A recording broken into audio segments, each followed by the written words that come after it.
This one, it has been introduced in India. It has now been introduced in India.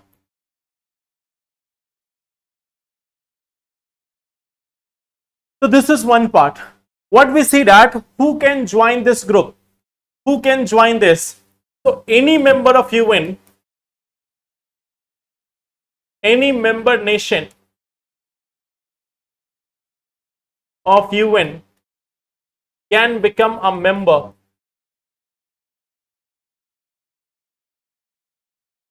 of IBCA, International Big Cat Alliance. So any of these members, they can become part of this International Big Cat Alliance. So now we see that Nepal has officially joined it. Nepal has officially joined it. As of today, as per the website of this International Big Cat Alliance, those 13 countries, they have officially become members of the IBCA. As of PIB of April 23, 2025, it has been said that 27 countries have agreed to become part of it. Out of them, 13 has officially ratified this. They have become part of it. Okay. So that is one thing about International Big Cat Alliance. So now we have this one more article, that is airdrop test for Gaganyaan.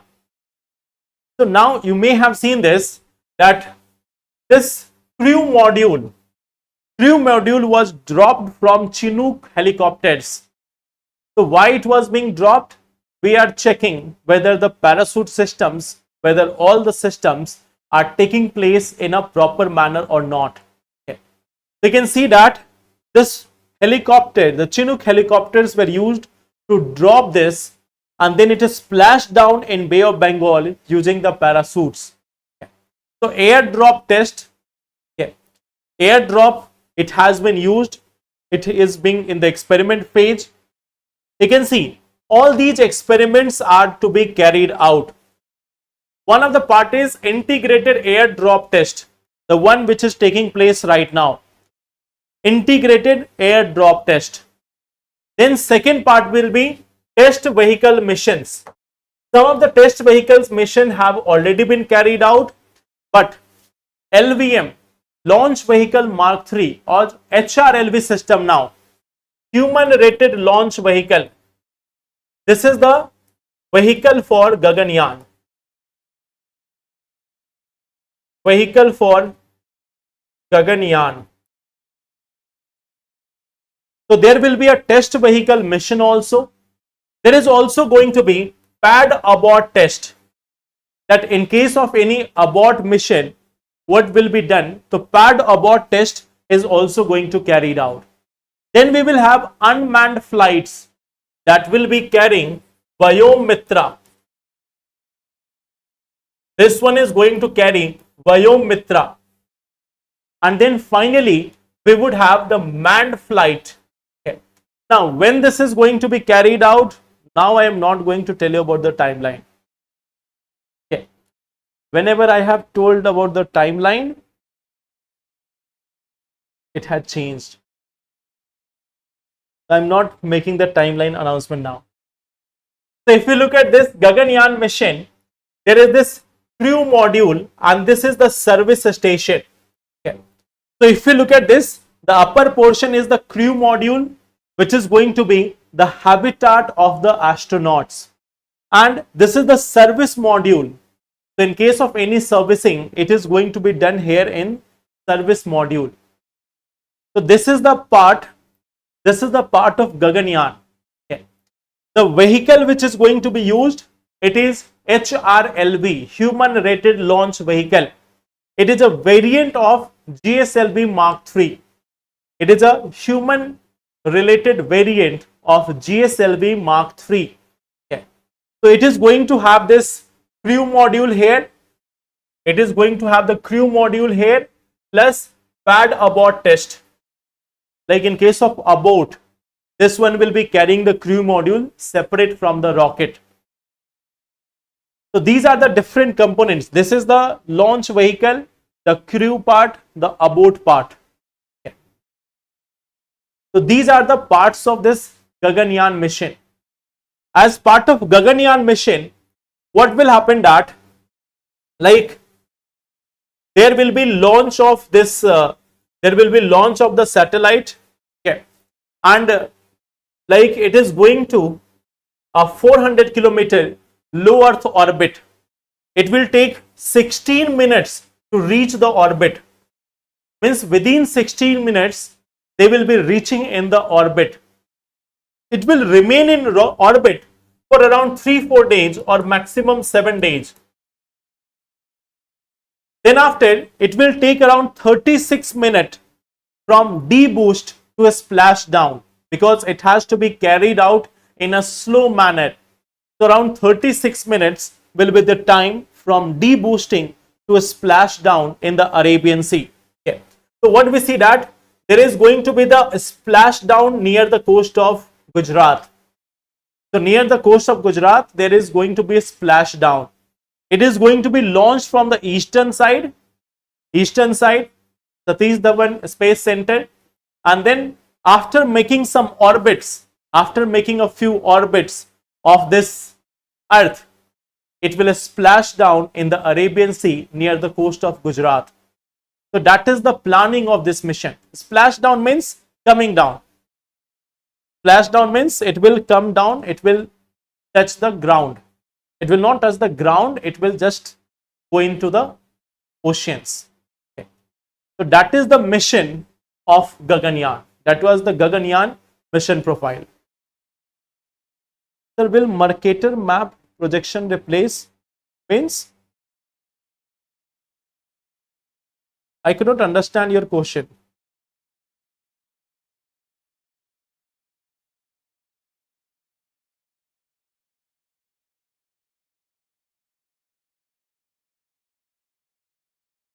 Will Mercator map projection replace means?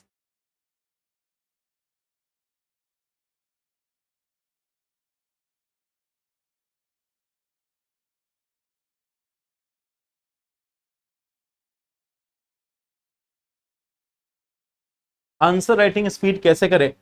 We will talk about this very soon. Like just give me a few days. We will talk about answer writing in a separate session. Meanwhile, today we are having a session on this discussion of science tech questions. Today at 8 p.m. we will have a discussion on science tech question of UPSC paper of 2025. Bharat, I am not aware about the context which you are talking about. I am not aware about its context. Okay.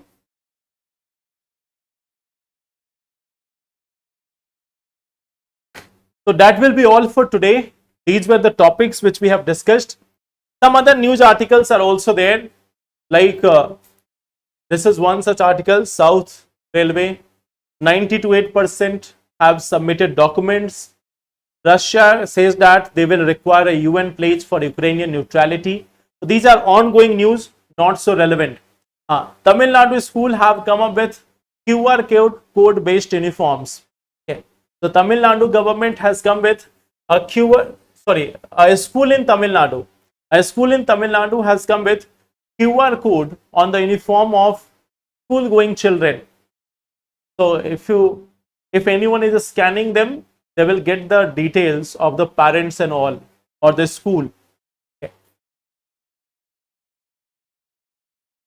Achha, I will see that Bharat, and then I will let you know. Okay. I will see that context and then we will discuss that. If it is important, we will discuss that in tomorrow's session. Okay. So then one question for all of you. Okay. One question that is going to be for all of you. Although I have been asking questions and you have not been answering, very few answers have been there. But then again, I am asking one question here. Okay. I am just asking this one question from here, that we have discussed that there are three different passes. Now the question is that out of these three, which one is being used for Mansarovar Yatra? So try to find out this and answer me in the comment box. Okay. When you were preparing for the UPSC, you must have thought about it. See, after period of time, things changes. Okay. And it is not about like going to a place which matters. It is about what you want to do with your life. Many a times we are often interested about that we will go to this place or that place. So it is added feature. The main thing is what you want to do with your life. Focus on that part. Rest all other things are subsidiary to it or just a small part of it. So let's meet in the next session and then we will discuss remaining things. Answer me about this. Which pass is used for Mansarovar Yatra? That will be all for today. Thank you. Take care and all the best. Thank you.